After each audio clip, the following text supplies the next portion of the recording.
Olá pessoal, tudo bem? Hoje tenho a satisfação de trazer para vocês um breve comentário e inaugurar uma sequência aqui no canal. Serão 33 vídeos sobre o livro A Divina Comédia, de Dante Alighieri.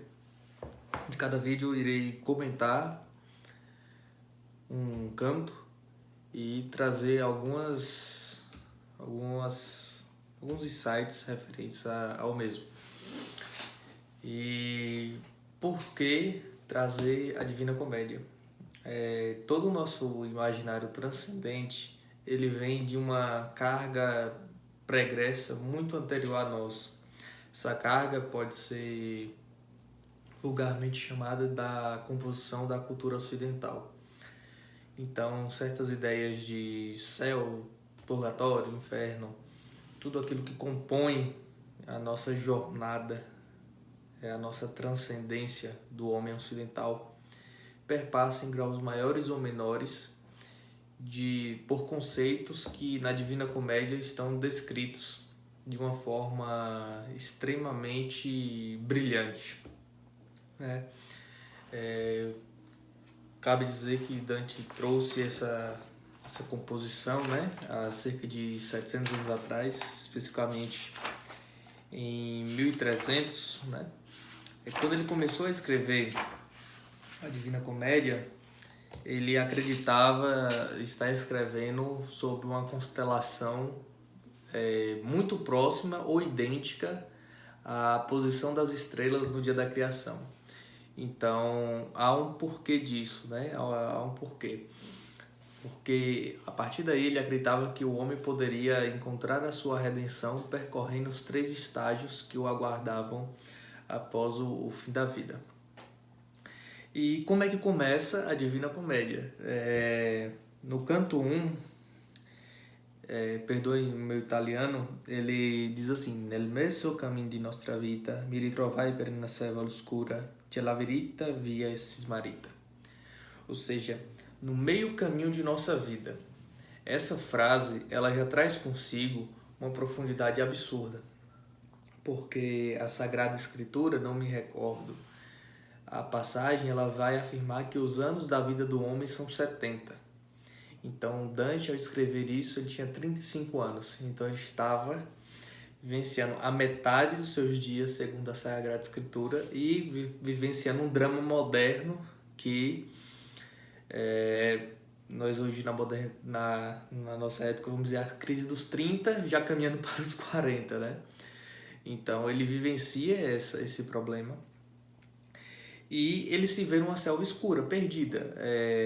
Convém dizer que essa primeira estrofe aqui, ela traz uma profundidade muito grande, porque ele havia sido expulso de Florença, ele estava exilado, havia sido totalmente apartado de sua família, e o seu grande amor, um amor platônico, que nós veremos adiante, ele não havia concretizado o seu amor, inclusive esse amor havia até falecido. Então, por consequência N do destino, Dante aqui ele se encontrava um completo fracassado, totalmente envolto a essa selva escura. Estava na reta, a via perdida, então ele não sabia para onde ir.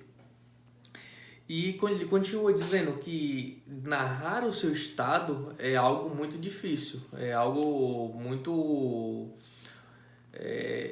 duro, porque na selva selvagem, dura e forte, assim ele descreve, Então a crise o travava, o amedrontava. E conforme ele vai andando, ele traz consigo diversos pontos existencialistas, que ele não sabe como ele foi parar ali, que ele estava tão tolhido de sono que ele se perdeu no meio do caminho, que a mente não estava lá, ele estava fugida. E ele, nesse caminhar, nesse labirinto que ele entra e não consegue se desvencilhar, ele começa a encontrar com seres de natureza um tanto amedrontadoras, que é no caso a pantera, algumas traduções pode dizer onça, o leão e a loba, que representam basicamente os 3 pecados materialistas, né? Que é a luxúria, a soberba e a ganância.